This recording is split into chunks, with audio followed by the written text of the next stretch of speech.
Streaming live on Facebook, sweetie. Okay, why don't you Facebook? I can just listen.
Oh, Tim Hunter is here, I see.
Good evening.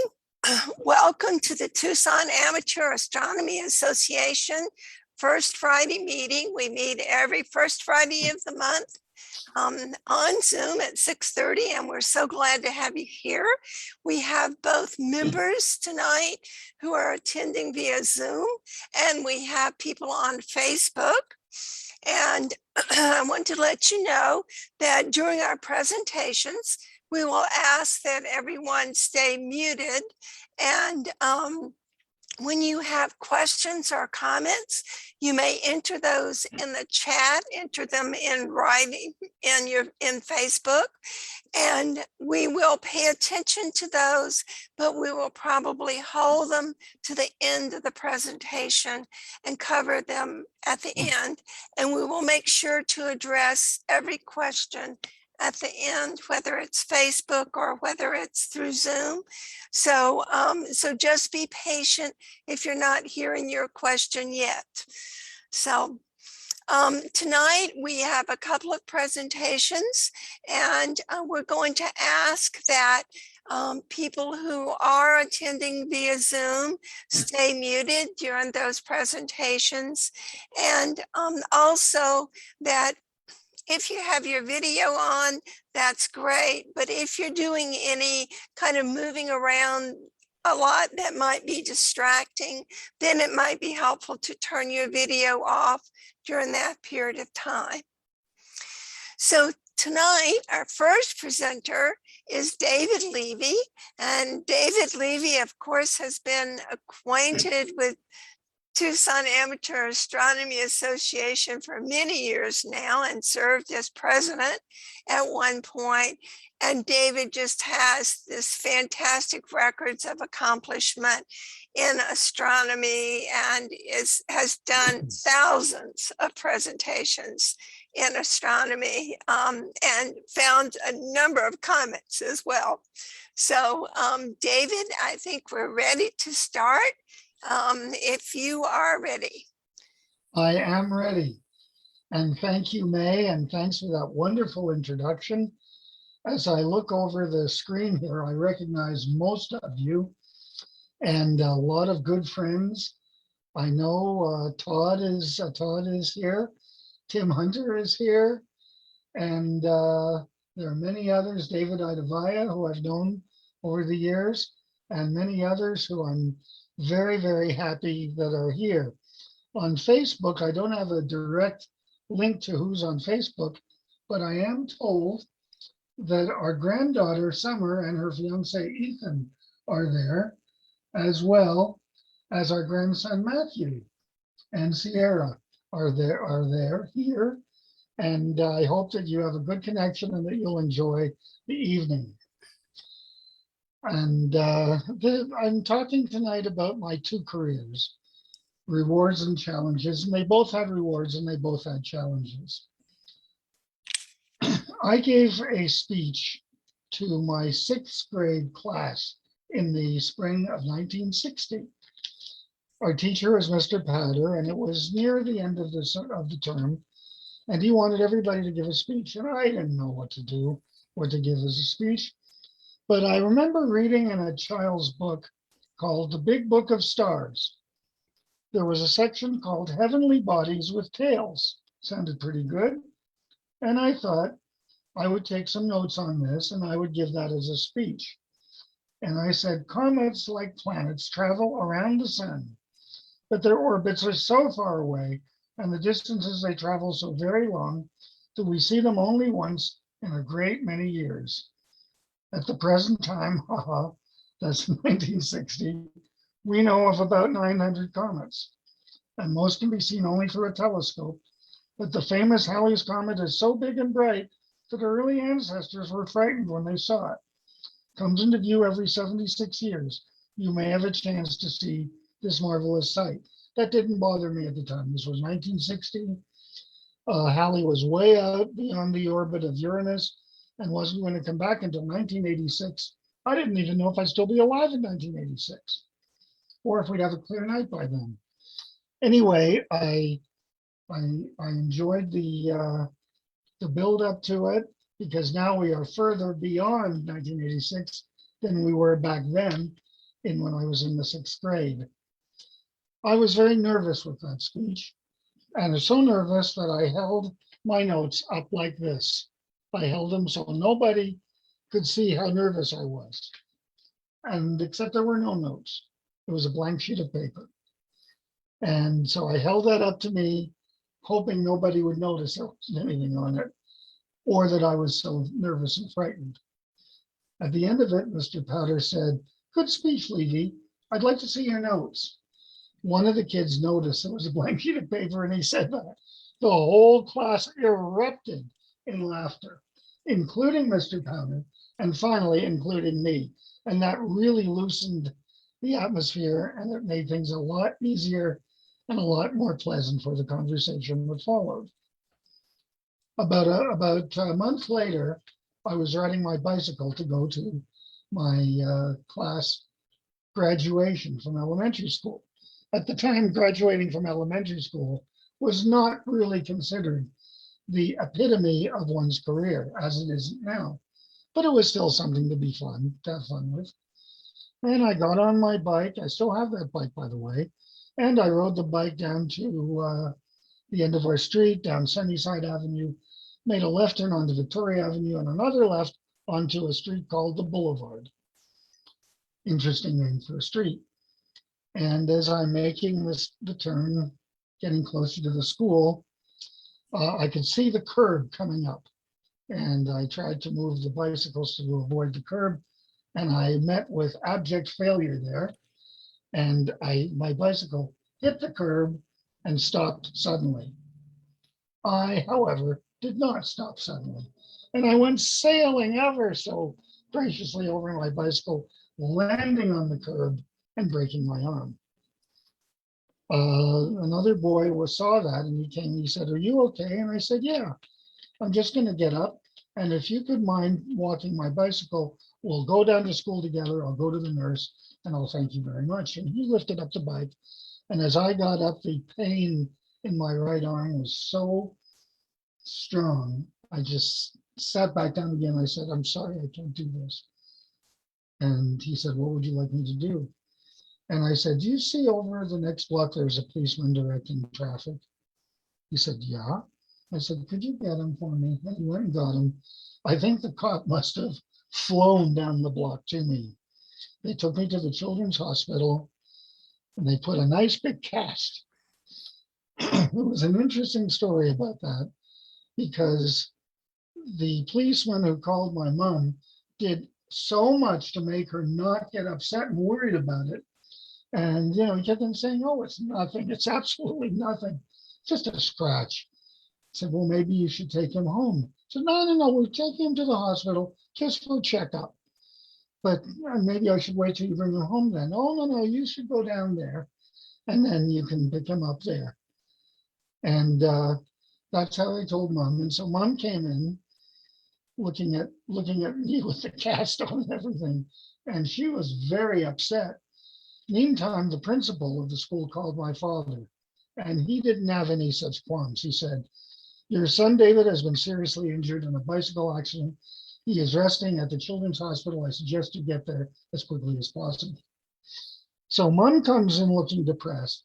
Dad walks in with a huge smile on his face when he sees me alert and awake. And this was it. And the story ends there, and it would be for a very short lecture tonight, were it not for a gift that I got from my cousin. It was a book called Our Sun and the Worlds Around It.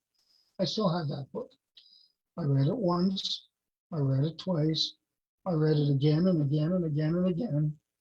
And when I finished that book, I decided that I was going to become interested in the night sky. And that is a decision made in 1960 that I have never changed. All these years later, almost 70 years later, I'm still doing it. I still love it. And I still encourage everyone else to do it as much as possible. Anyway, I remember that summer on the 1st of September that night, that year, my uncle pulled up to the house with a long box. He brought it in and he said, "I bought this for my own children, but they're not interested. So I'm going to give it to David as an early bar mitzvah present." I opened up the box and inside was a 3-inch f11 telescope, reflective telescope. We set it up that night. Mom and Dad and I were out there. First thing I looked at was a bright star in the south, about right where Jupiter is right now. And in fact, that was Jupiter. I looked through my telescope, and I'll tell you, Galileo himself could have felt no greater thrill than I did that night. I stole that line out of Starlight Nights, although he wasn't talking about Galileo. He was talking about somebody else.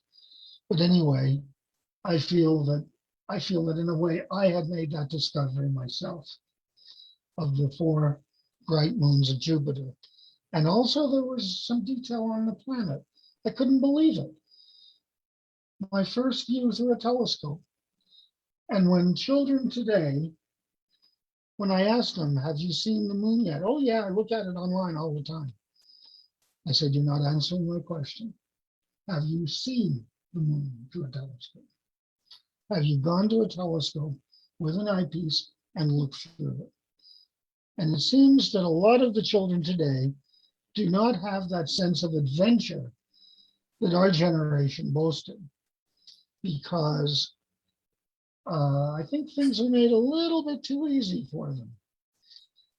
I mean, the fact that Zoom is so easy to use right now, I really don't want to get off topic here, but it's so easy to use. I'm glad it is. But just today, trying to figure out something on my computer that isn't common. Like, for example, He's going to like this, how to make my slideshow of background pictures change a little faster. In order to do that, you have to have, not only do you have to have a PhD in every subject under the sun that has to do with computers, you also have to have won at least 3 Nobel Prizes to figure it out. I think I finally figured it out, but it sure was difficult. But anyway, I was really into it that day, that summer, talking at the table about the night sky, about the wonders of astronomy. And Dad was saying, David, please, we talked about astronomy last week. Let's talk about something else this week. Next week, I'll let you talk about astronomy again, if you're still interested in it. And of course, you're young, you're a kid, you may not be interested after this week. Don't make astronomy the most important thing in your life. You can have your head in the clouds, but keep your feet on the ground. And I thought to myself, okay, I won't make astronomy the most important thing in my life. I'll make it the only thing in my life. And that kind of what happened. I kept on wanting to talk about it, connecting things to the night sky from all over my life. And Dad kind of got into it himself, because a few nights later, he said, you know, I just told you not to talk about astronomy. Now I'm going to talk about astronomy. When I was your age, I read a book. It was a book called Coal of Spyglass Mountain. And it was about a young man who was tortured by his mean father and finally sent away to school. And when, I'm really summarizing this quickly, but when he went away to school, his instructor was an amateur astronomer who observed variable stars, stars that changed in brightness. And he taught Joshua Cole how to do that. Anyway, Cole really got into the idea of a telescope, the idea of setting things up and enjoying the night sky. He built himself a small telescope. And as the train would stop at the depot, people would get off and they'd look through his telescope for a penny. And he raised quite an income doing that. He also found he inherited quite a bit of money, I think after his father finally died. And with that, he bought himself a hilltop that he called Spyglass Mountain, built an observatory there, and on one night discovered evidence of life on Mars. Just at the same instant that he was making that discovery of life on Mars, suddenly somebody who wanted to go after his inheritance broke into the observatory with a rifle and started shooting at him. He fortunately wasn't a good shot because everything missed, but Cole was hit and he was seriously injured. And they brought Cole back to the house and he was slowly recovering when his brother came running into the room saying, something's broke, you gotta see this.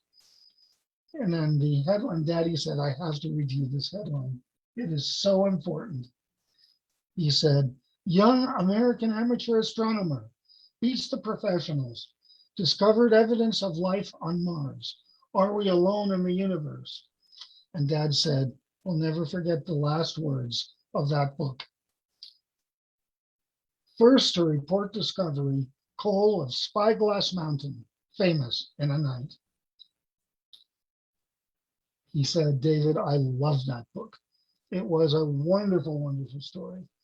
And I know you're not going to give up astronomy. If you ever find it in a library, I'd like to read it again. I kind of looked for it, never really found it.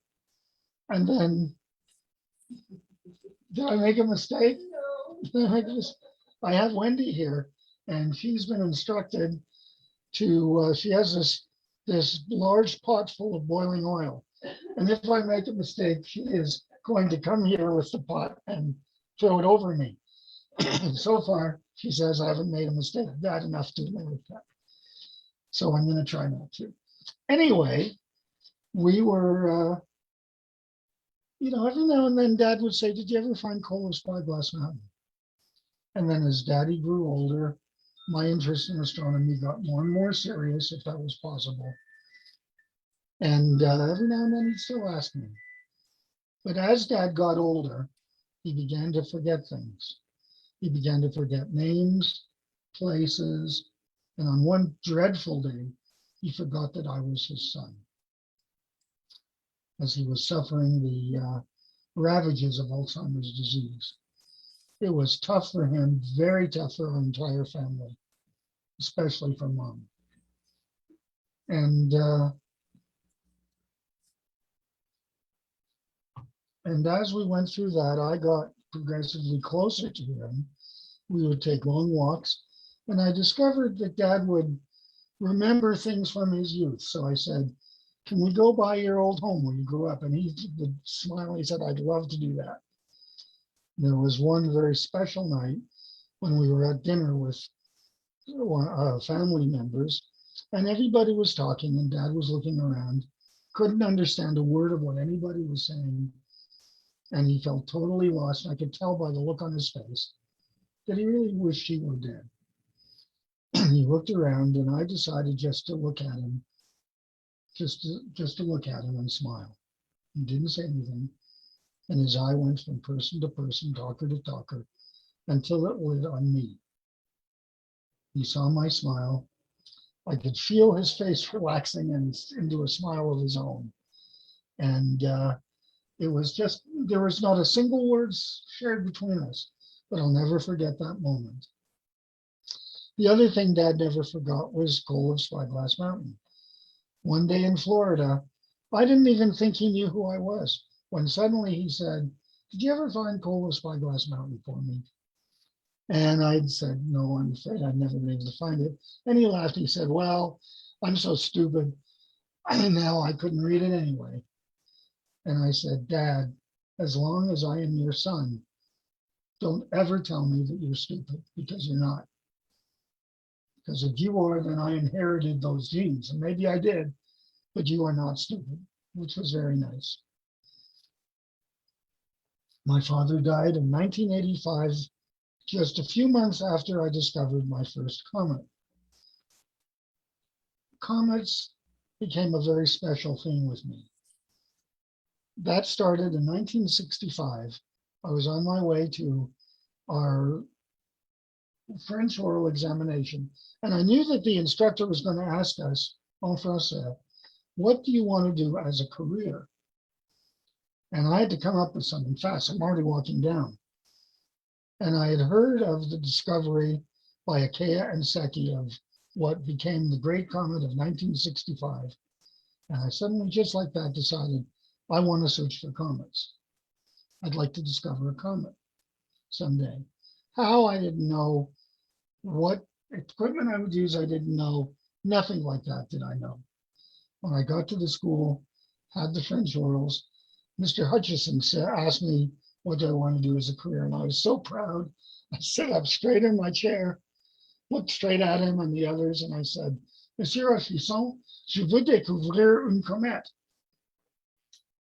And Mr. Hutchison looked at me in absolute shock. He didn't know what to say. He looked at me. He said, he didn't really know what to say. But the looks went on for about a half a minute. And then he said, "How the hell do you expect to make any money doing something like that?" And at that note, everybody started laughing. And then he said, okay, I am going to accept your answer, if only because of all the times I've asked this question. It is the most unusual answer I've ever received. But you better find a comet for me within 20 years, because if you don't, I'm going to come back and lower your mark. I really took that seriously, because I discovered my first comet in November of 1984. It's actually November the 13th, 1984. It was not a Friday. It was a Tuesday, November 13th. Leslie Peltier discovered his first comet on a Friday, November 13th, 1925. Tycho Brahe discovered the Great Comet of 1577 on November the 13th, but that was using a different calendar. So November the 13th actually means a lot to me, and it's actually coming up again as we get to an anniversary of that discovery. The comets began to come a little bit quicker after that. I found one in January 1987, a third one in September of 1987, another in 1988, and another in 1989. By this time, I was getting a lot more active. I was working with the International Halley Watch with Steve Larson. I was attending a lecture. Not a lecture, it was a whole symposium, a 3-day symposium on asteroids and comets. And we had just attended the first session. And we were having our coffee break. And we were having our coffee break. And I looked up and there was this big, tall man with a smile on his face, pointing at me and beckoning me with his finger. You know, when somebody beckons at you with a finger, you're supposed to drop what you're doing and come over and see what he wants. I thought he couldn't be that famous astronomer, whoever he is, cannot be wanting me. So I turned around to see what other famous astronomer was standing behind me. There wasn't any. And then he said, "David, you're the one I want to meet." So I went up to him and I met Gene Shoemaker. And then Gene introduced me to his wife, Carolyn. And we had a nice conversation.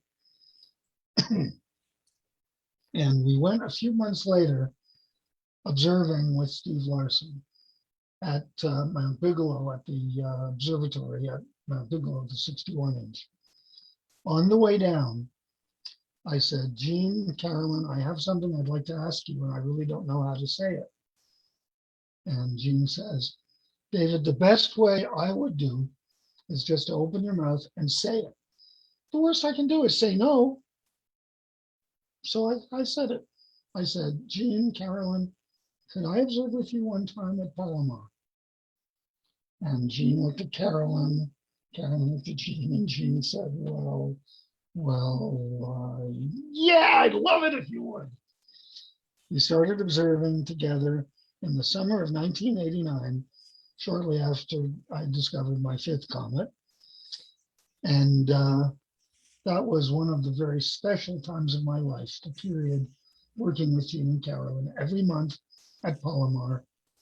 We found a lot of comets together, but none was more important than the comet that we discovered on the 23rd of March, 1993. That comet became known as Comet Shoemaker-Levy 9. It is very, very special to me because it looked unlike any comet I had ever seen. You know, you look at a comet and you expect to see a head, you expect to see a tail going off, and that's it. This comet wasn't like that. If you'll excuse me for a moment, I need to have an asthma break here. There we go. When I was living in Denver, they said that my asthma will be cured. I'm still waiting. Anyway, is that okay, Wendy, to say that? Yes. Anyway,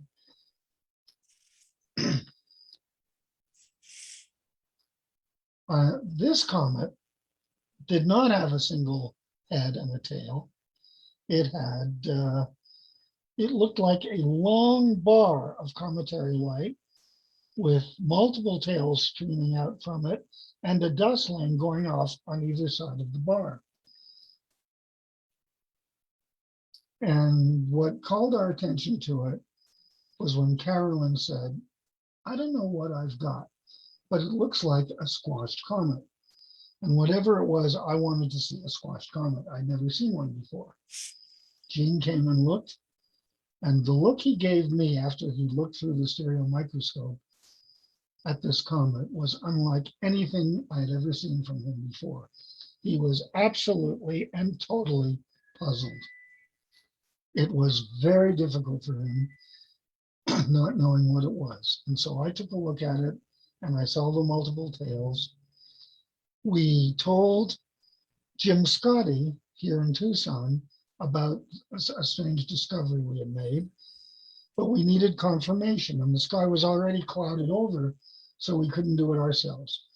Jim answered that he's very busy now It's supposed to cloud over there as well. And so we'll just have to see what happens. About an hour or two later, I called Jim back and he picks up the phone. He goes, "Whoa." And I said, "Jim, is that you?" And he said, "Whoa." And I said, "Are you okay?" And he said, "That sound you just heard is me trying to pick my jaw off the floor." I said, "Jim, do we have a comet?" He said, "Oh my, don't you guys ever have a comet." And I thanked him profusely for doing the observation of it. And I said, and then really the fact that you interrupted his own work to do that. And he said, I don't think you understand me, David. I'm not going to just interrupt a few minutes to observe your comet. I'm going to spend the rest of the night photographing your comet. I'm going to spend the rest of this observing run up here, observing your comet. It so totally grasped his interest that he wanted to do nothing else after that. And essentially he spent the next year. A few months later, I was checking my email. We were at the observatory again. Carolyn was scanning. I was checking the email. Jean was loading film for the night observing. The announcement came that the comet is in orbit about Jupiter, not about the sun, and that this would be its final orbit, and that from July the 16th to July 22nd, 1994, about 16 months into the future, the comet would collide with Jupiter. I told that to Carolyn, and Carolyn's reaction was, "We're going to lose our comet." Gene had a different reaction. He said, "Don't move. Let me put all the films away," which he did. You could hear banging going on in the dark room.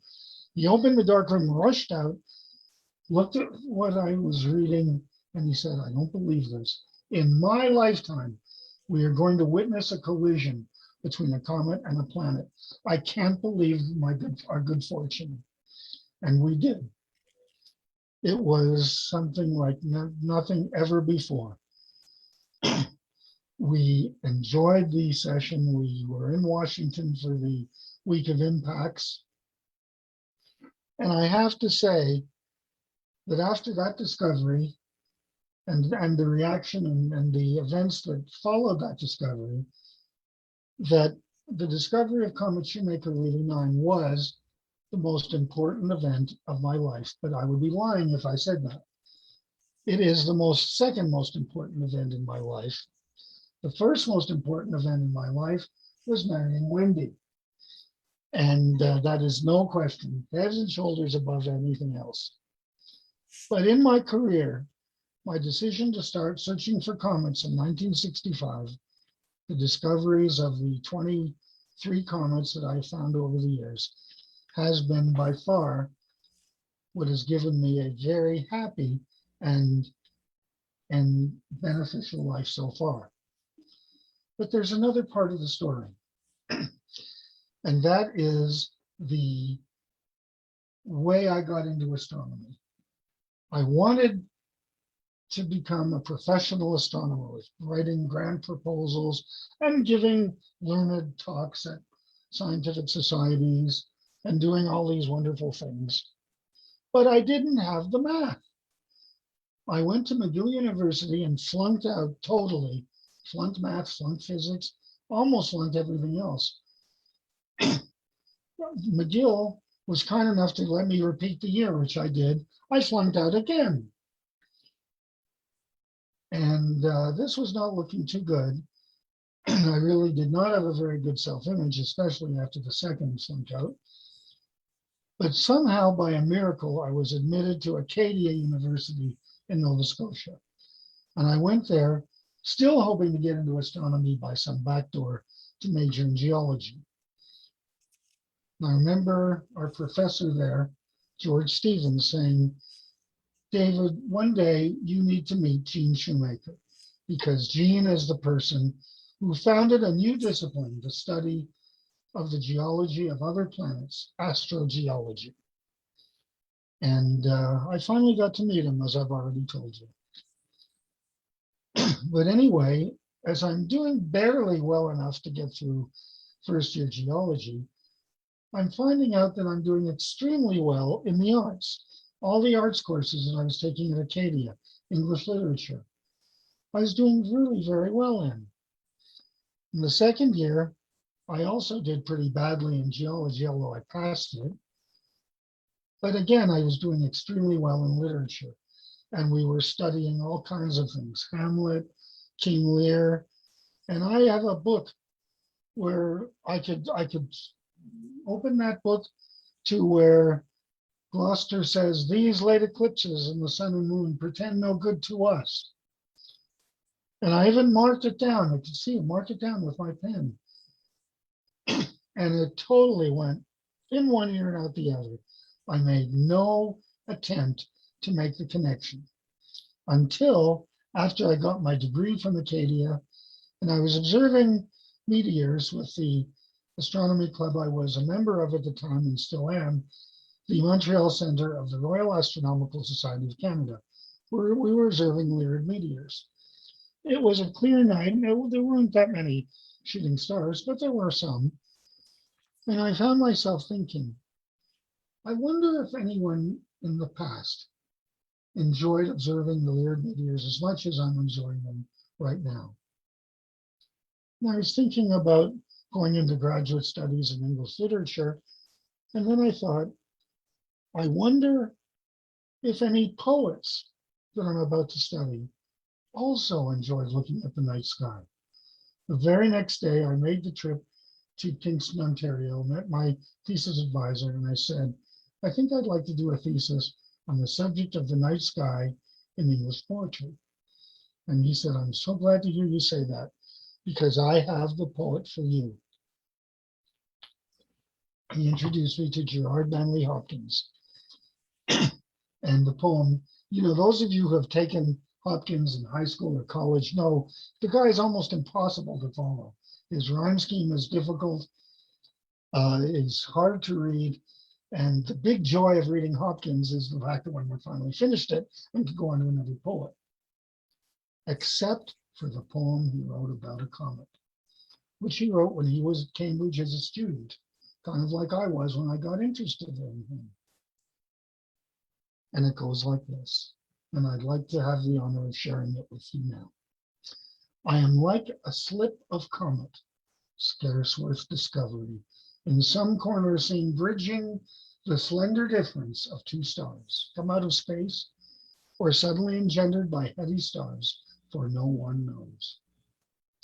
But when she sights the sun, she grows and sizes and spins her skirts out, while her central star shakes its cocooning mists.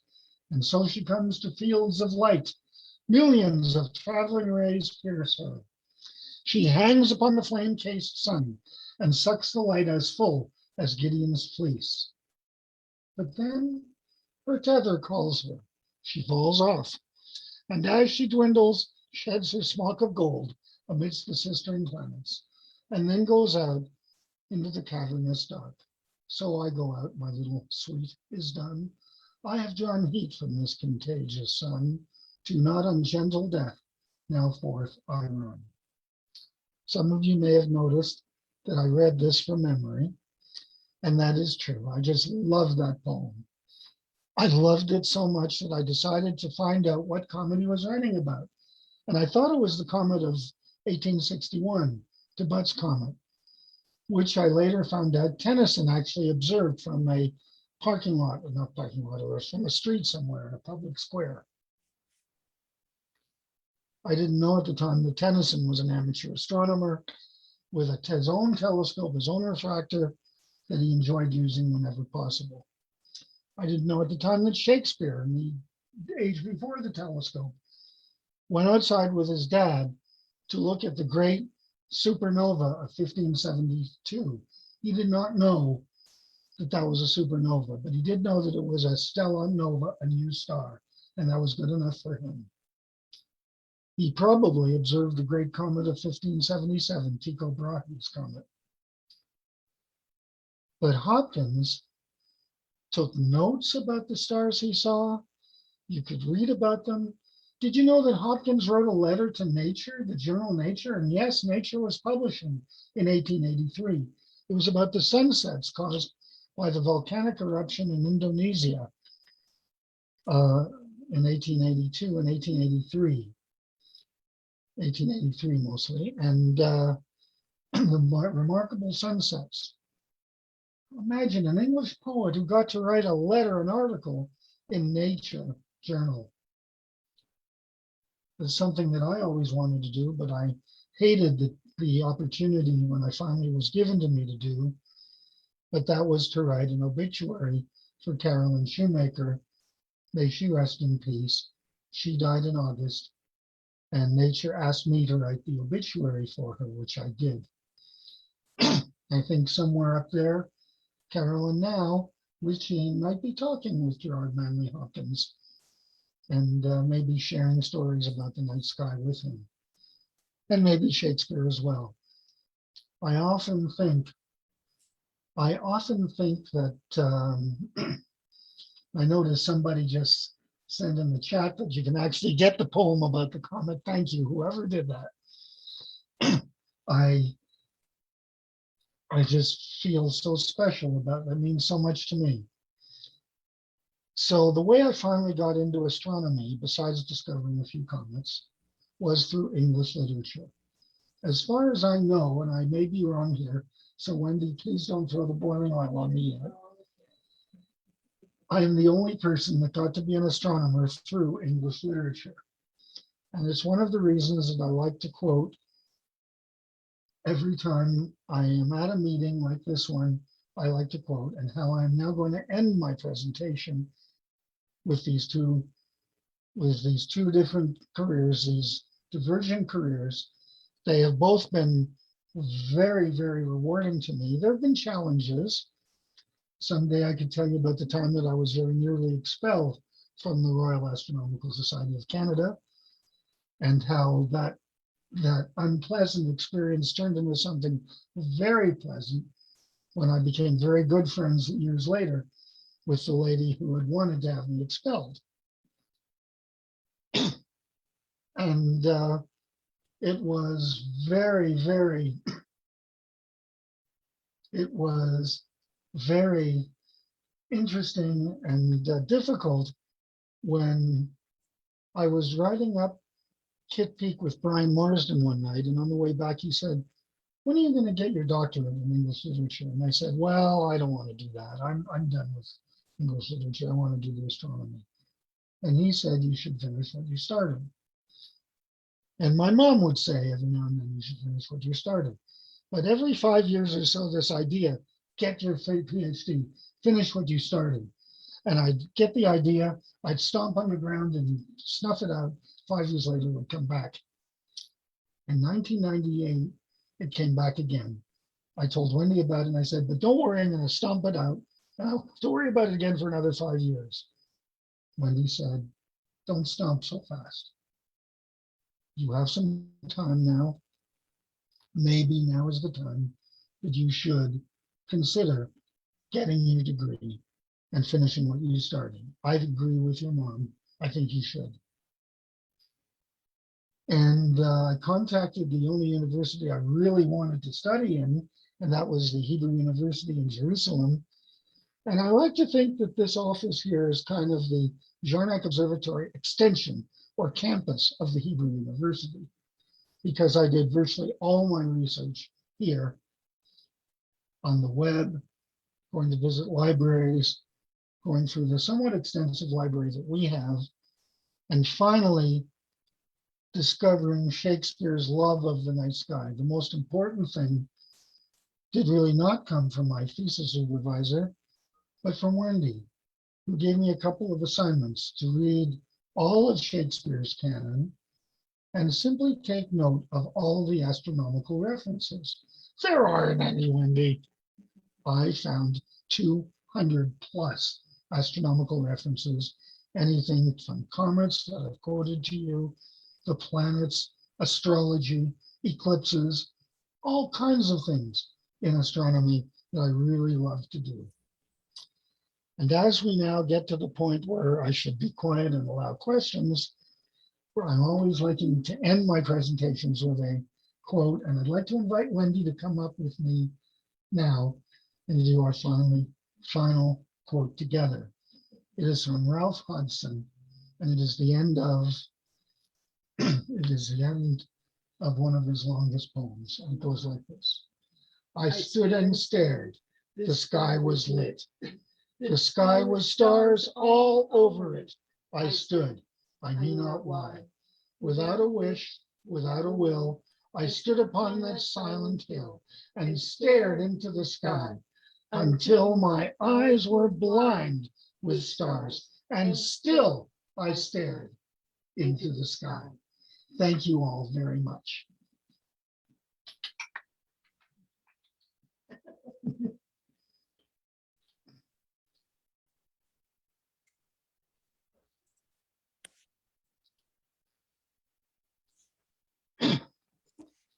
Okay.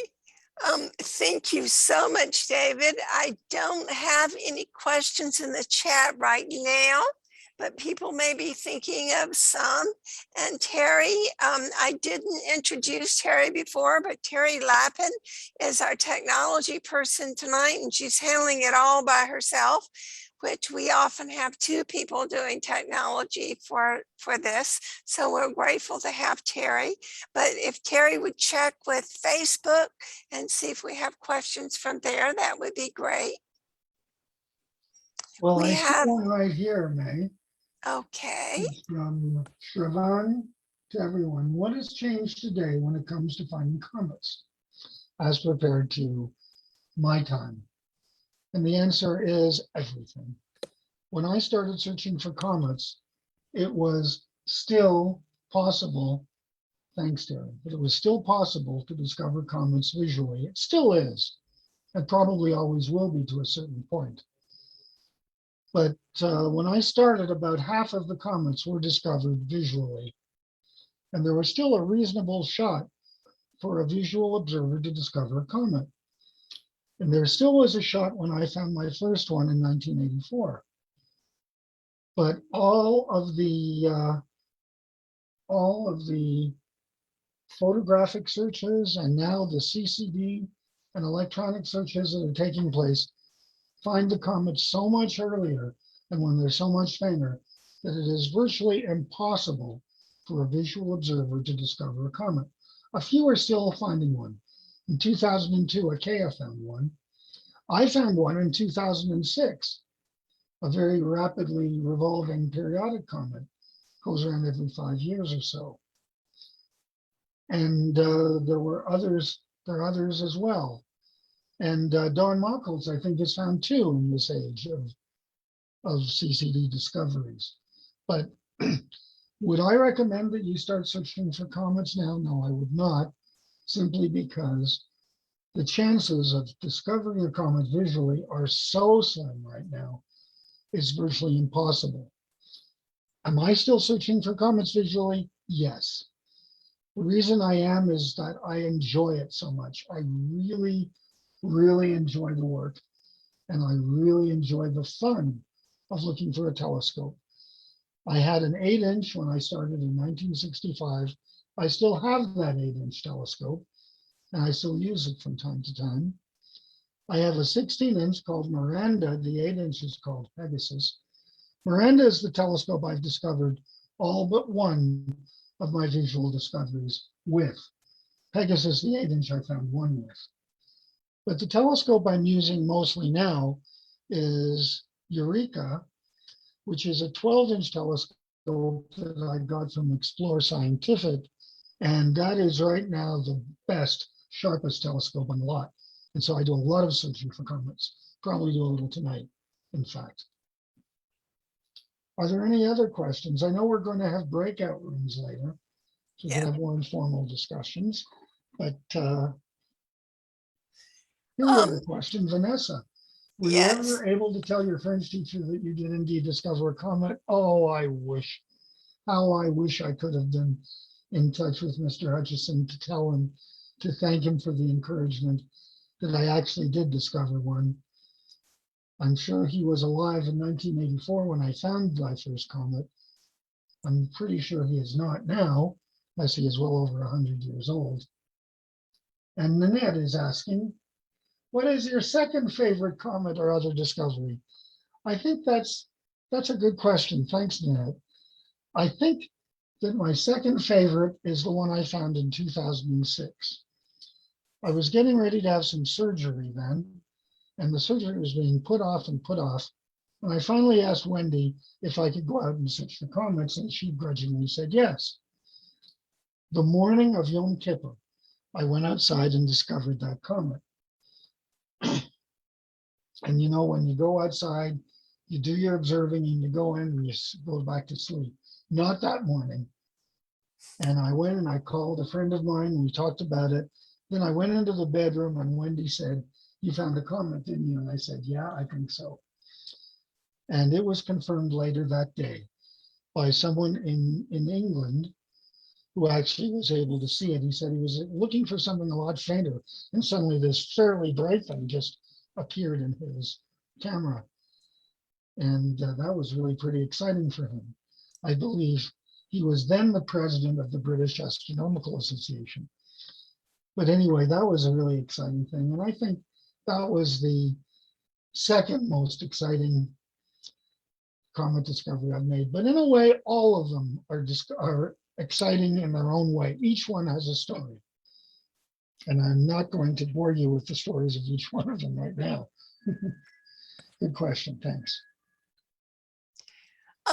You've got a couple of other questions, David. One is, do you ever entertain Jarnak Observatory tours? And for those of you who don't know, Jarnak is the name of David's observatory outside of Tucson. Yes, it is.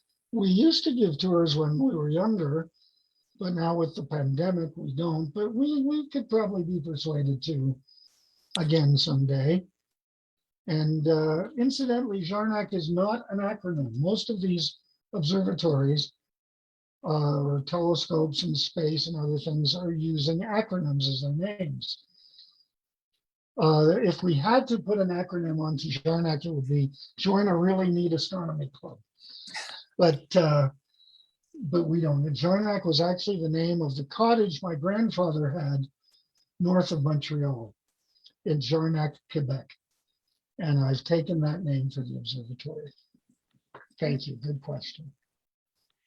Okay, another question is, could you walk us through what your thinking process is when you start searching for a comet? Do you have a plan for observation? Yeah, good question. I do have a plan. What I do is I go outside and I take a once over of the entire sky. That's the first thing I do, just to see if anything is unusual. Is there a new star in the sky, a nova? Is there, I'll peer in the north. The other night, I noticed a faint red glow in the northeast. It could have been aurora. We rarely get it here, but you never know. And then I outline an area that I'm going to search that morning. And I take my telescope and I start searching. And I go down the sky and over and up in a zigzag pattern. And visually, I can search a huge amount of sky in the course of an hour, much faster than you can get with any CCD, but I can't get as faint as the CCD people can get. And therefore, they're the ones that find the comets before I do. There are people who have better eyes than mine are now. Don Walkoltz, I think, is one. Leslie Peltier was definitely one. And I really I'm so inspired by him, his book, Starlight Nights, and my own book, A Night Watchman's Journey, that I talked about to this club couple of years ago, is patterned a little bit after the mood of Starlight Nights. The book I'm working on now is very different. I'm feeling that it is so important to get young people interested in the night sky, to get them interested in anything really, but to get them interested in the night sky is so important So I've written a fantasy about a magic beagle with a magic telescope going into the sky, taking these children on a tour of the universe, starting with the moon, going on to the planets, stars, galaxies, galaxy clusters, superclusters, and the voids out into the very edge of the universe. I had the most fun with the chapter about the voids because I begin by saying there's a chapter about absolutely nothing. And you can see the kids asking about that. How can you write about nothing? So I'm very good at writing about nothing. That's what I do best. But it's a fun book, and I'm hoping I'll be able to find a publisher someday. Another question is, do you remember speaking with Manya Baker at Nature magazine about the obituary for Carolyn Shoemaker? She is my husband's daughter. I do, and I got your note, and thank you for coming. I am so glad that you came to this presentation. And I'm sorry that my one contribution to Nature is in the form of an obituary, but if it has to be an obituary, I cannot think of a better and more deserving subject than Carolyn Spellman Shoemaker. She really was fun. And her best thing was that she felt that if, regardless of the scientific nature of a project, any project in science, if it isn't fun, and if it doesn't make you laugh, and if it doesn't bring you joy, it's not worth doing, regardless of the science. And I've always believed that too. Thank you for coming tonight. And I'm glad you introduced yourself. Thanks. And David, I had another question for you. I know that you've mentioned children here, and I know that you have a special heart for working with children with astronomy. And you were so gracious with my son when he was growing up. You did an hour-long, I think, radio interview with him on your radio talk show on astronomy. And you also did a short for a TV section, on him. And those kinds of things are so important to children. But you've mentioned, as I said, several things about children tonight. But if we think about as a club of, how could we grow in terms of serving more children? What suggestions or thoughts do you have about that? That's such a wonderful, important question. And thank you for asking that. And I did enjoy talking with Carter when he was younger, and now when he is older. And Wendy and I did that interview together, and I think it really was special. I've never forgotten it. I can tell you now that was something I said at the beginning before we started the meeting, was that when I was a kid, I was very ill. I was living at the Jewish National Home for Asthmatic Children. It was a research institute and hospital in Denver. And they had the Denver Junior Astronomical Society. That is being reformed now as part of the Denver Astronomical Society. And I can't think of a better idea than to have a TAAA Junior Astronomical Society that we could meet, maybe every couple of Sunday afternoons or something like that. Just get young people together, have them do projects or just talk about astronomy, what they're interested in. And we could do this, it's something we could do this over Zoom even after the pandemic, if it ever ends. It probably won't, but if it ever ends, even after that, we could still use Zoom for something like that and get the young people interested in astronomy. Because if we don't, and if we ignore them, the members of our club are just going to get older and older and older, and there'll be fewer and fewer and fewer. And we really need to excite the next generation. I have not met a kid in my life who didn't aspire to be an astronaut. I'm the only one I know who didn't really want to be an astronaut. But Every child, I think, wants to be an astronaut and go into space someday. But in order to do the work, and this is something that our daughter taught us that was really important. And Nanette, if you're listening right now, you might remember this. We were at Palomar. We were on a special tour, and we were at the 200-inch, and we got to walk on the catwalk, which is well up above the ground on the dome, around the dome. And we were walking, and there were a group of tourists who were looking at us, and one of them said, "How do you get up there?" And without even a thought, Nanette looked down and yelled, "Years and years of hard work." That's how you get up there. That was a great answer that she did, Dave. So that's my suggestion. And there's so many ways. I don't think we would want to structure it too heavily. Just let the young people enjoy what they want to do. We could provide guidance and an observing session from time to time, but really just to be there and to encourage the young people to get excited about the night sky. And all the family that I have and my nephews and nieces and grandnephews and nieces, there's only one that I know that has really picked up an interest in astronomy. And Wendy, who is that one? It's Joni's granddaughter. Well, Emily, yeah.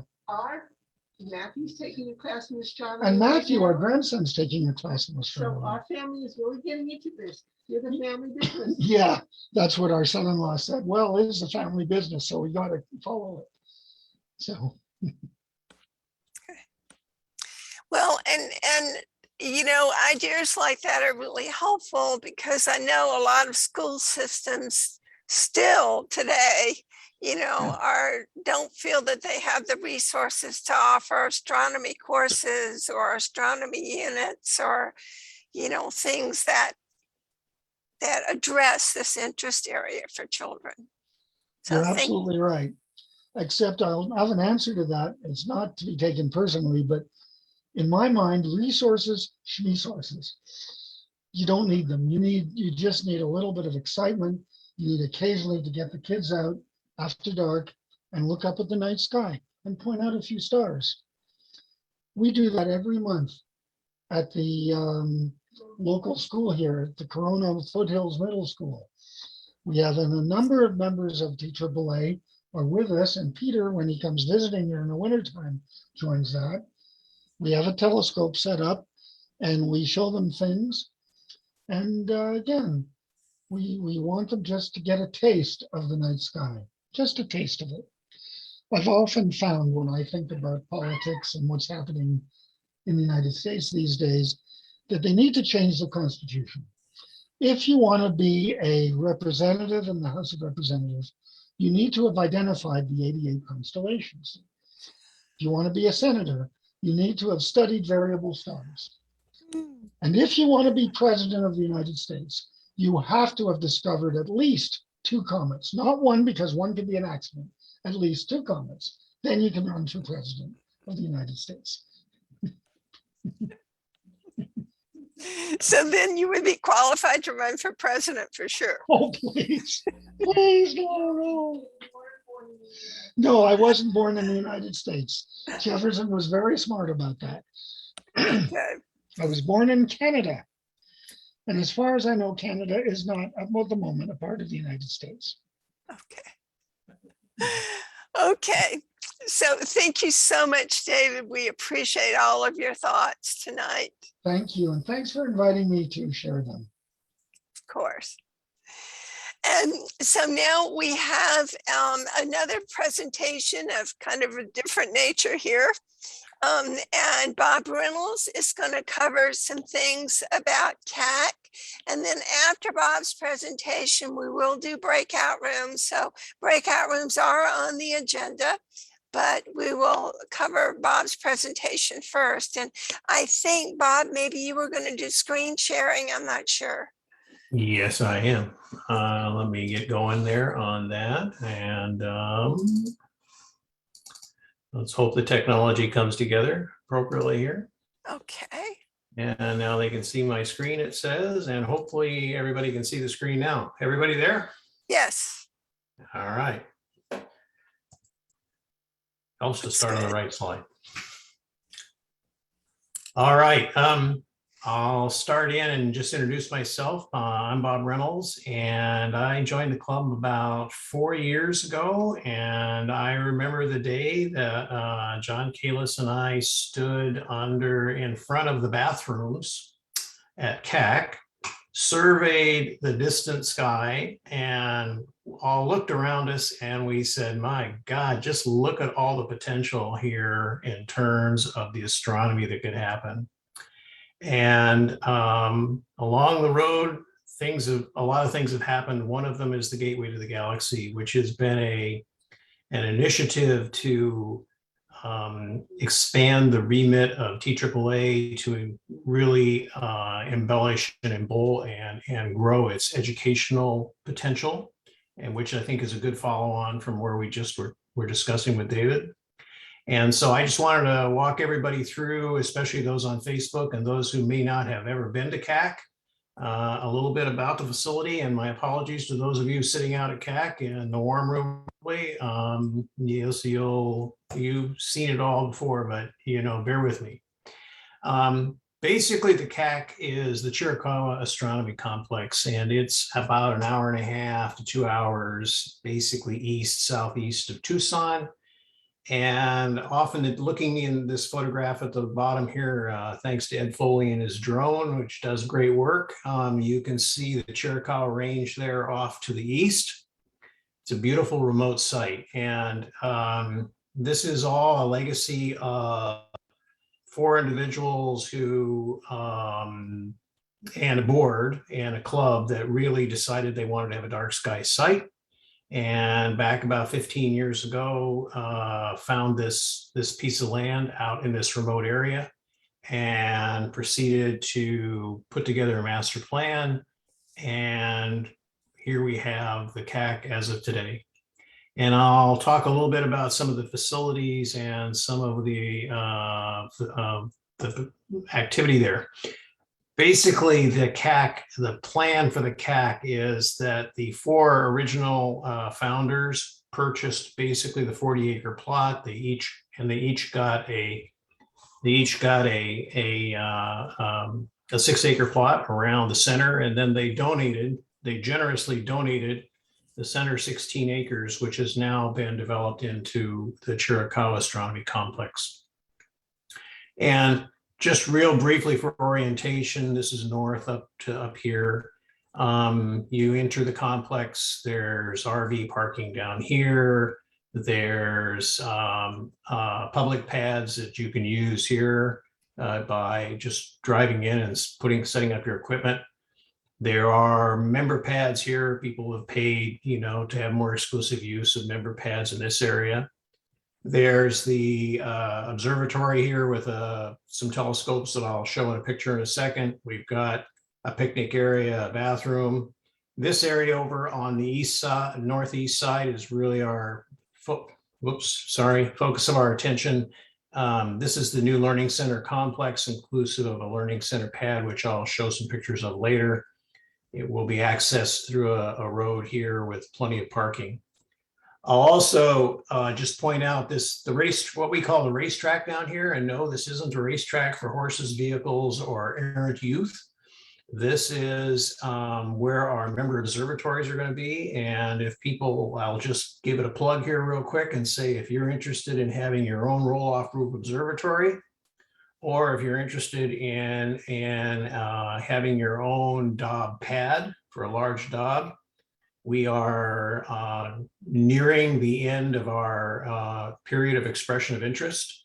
And basically, we're looking to start development of this area with people's personal observatories early next year. So if you're interested, by all means, we'll give you some contact information.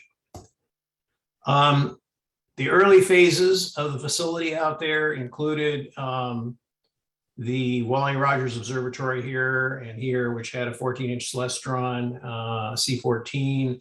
It had an all-important bathroom and shower complex. For those of you who camp or come out in the night, you'll understand how critical that was.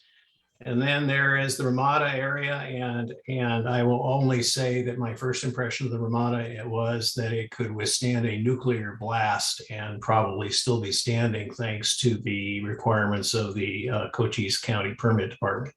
But needless to say, it is a very robust structure. Further, we've in subsequent phases have added more capability. We've built a warm room. We've added a 40-inch Dob. It's a star structure Dob, a commercially produced Dob with Mike Lockwood optics. We have a 9-inch refractor, a folded refractor, aphramatic refractor. It's a beautiful instrument on an AP 1600 mount. As I said, we have warm room internet. We have brought fiber optic to the front gate of the facility and extended the fiber optics into the facility now. And we're looking forward to having even more up to gig capacity internet at the site for imaging and other activity. The future. Basically, we have a facility that's serving two masters right now. It's serving the membership through observatories and pads and camping and RV space and the like. And it also has to service the community and the educational agenda. So we've been very focused on developing space for the educational activity, such as meeting rooms, food prep, and the very important thing is sleeping rooms, which is what this picture down here is showing is our sleeping rooms that we've been working on for quite some time. And I'll just add that the sleeping rooms unfortunately got started right before the pandemic hit. So they've been it's taken a long time to get to this level, but it's with the pandemic starting to ease up on the supply chain and the availability of labor, we're looking forward to having some more progress on that in the near term. And we're also looking for higher levels of member involvement out at CAC. We really want to see people come out and use the site. And we're also starting to use the site for things like virtual star parties, which some of you attended. The other part of the future, as I indicated, is that we've got the educational observatory. This is the classroom facility, and next to it is going to be the dormitory.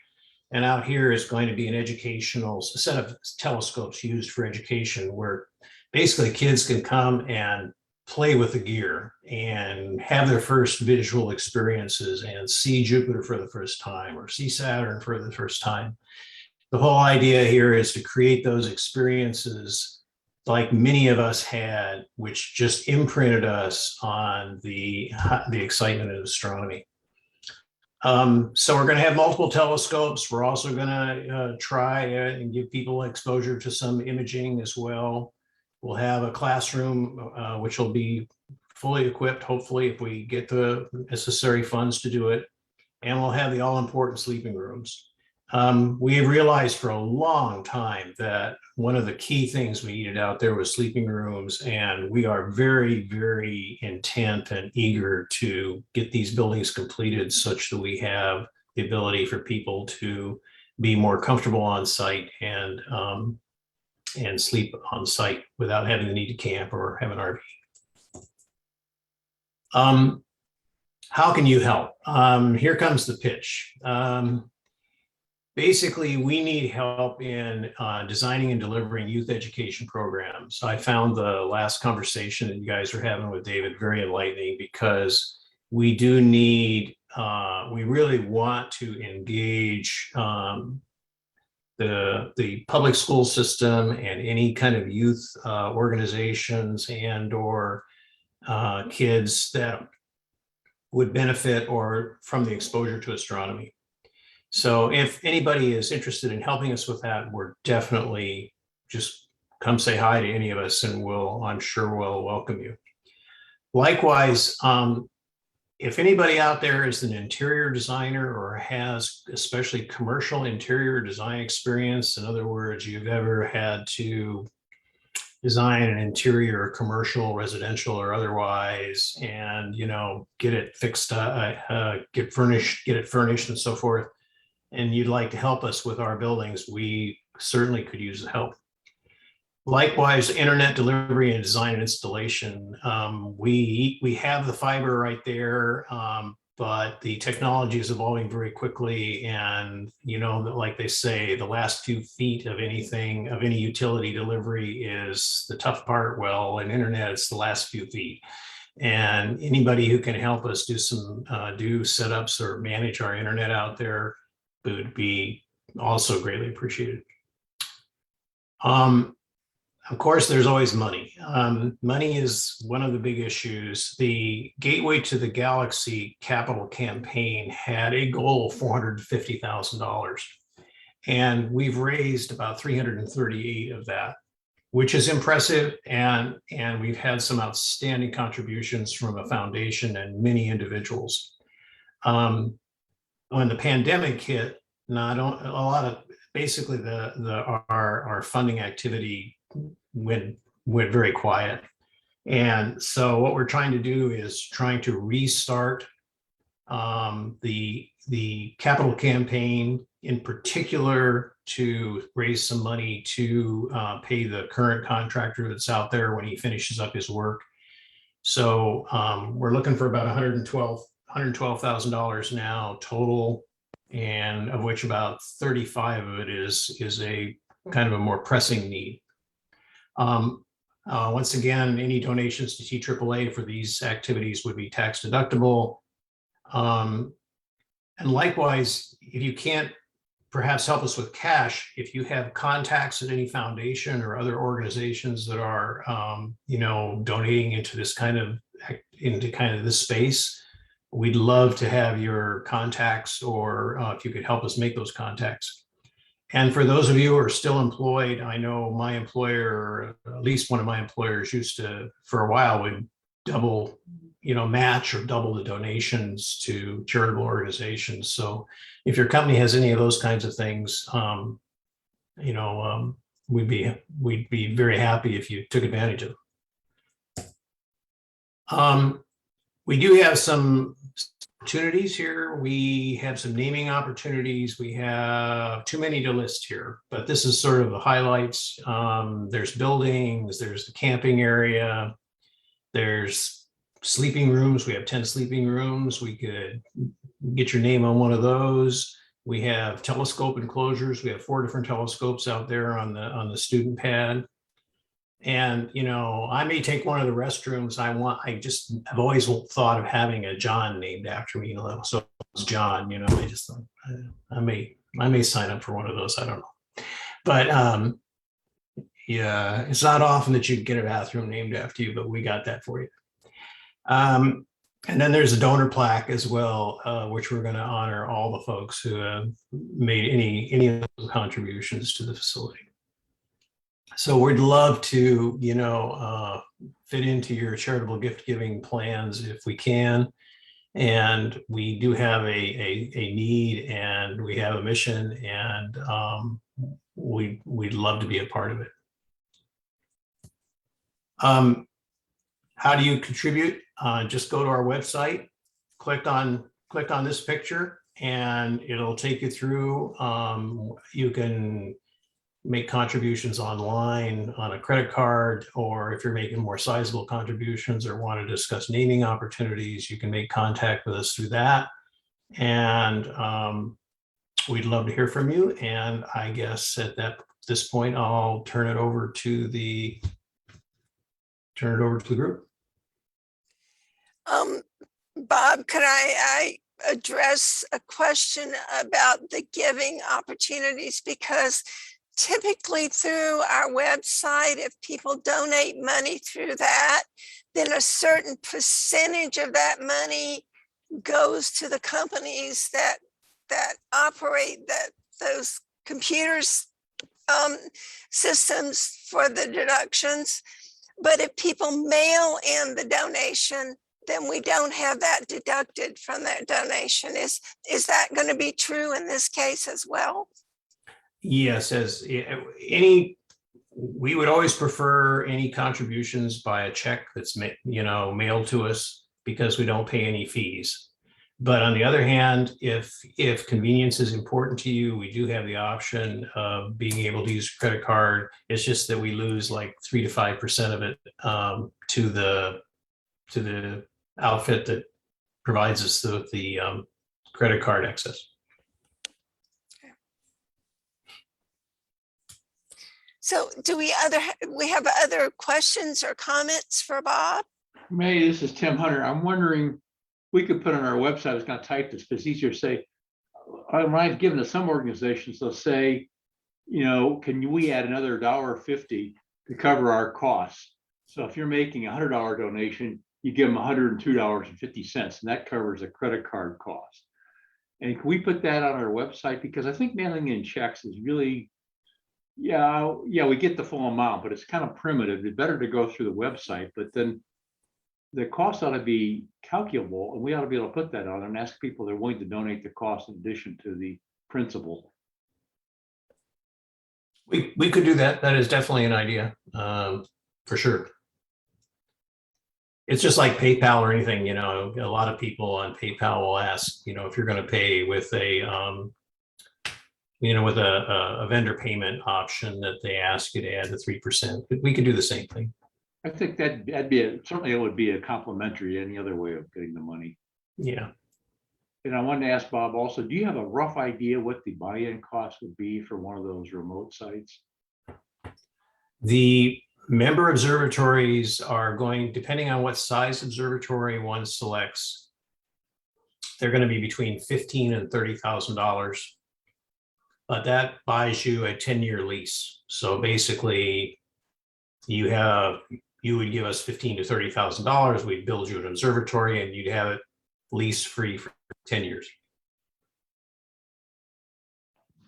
This is Paul Koss speaking. I just wanted to mention, I know a lot of members realize this, but if you make a donation from an IRA, the amount that you donate then is subtracted from your minimal annual distribution, and it's then tax, you'd pay no tax on that. Most brokerages or wherever you have your IRA can arrange a special checkbook that you can write the checks from, that actually have written across them that it's for a charitable donation. But that saves most of us, 30–40%. And that's, I would say, a nice way to be generous, but also, have a tax benefit yourself. That's a good point. It is a very good point. Yes, thank you very much for that information. And then I would also encourage people to watch the tax law, because there are very active discussions going on right now in DC about essentially what could be charitable deductions and so forth. So anyway, always be on the watch.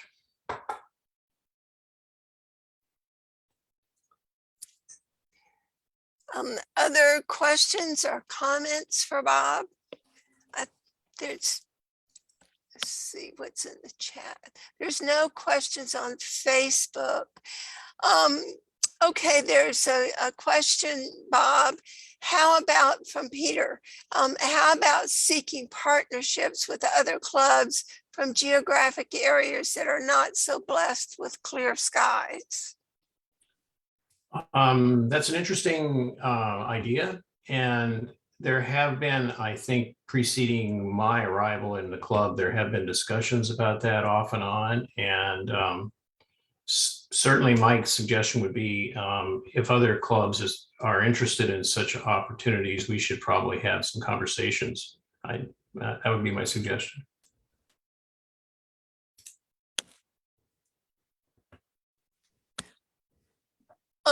Okay, Richard asked, prior arrangements, reservations necessary for an out-of-state visitor assuming membership, of course. Yes, during the pandemic, in particular because of the pandemic, we're going by reservation because we need to control access to the site for security reasons as well as pandemic management issues.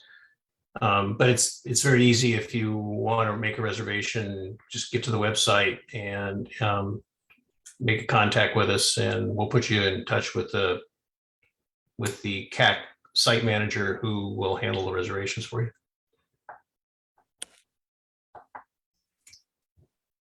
And it does require membership to make a reservation for CAC. Yes, it does require membership. Yes, thank you for that, May.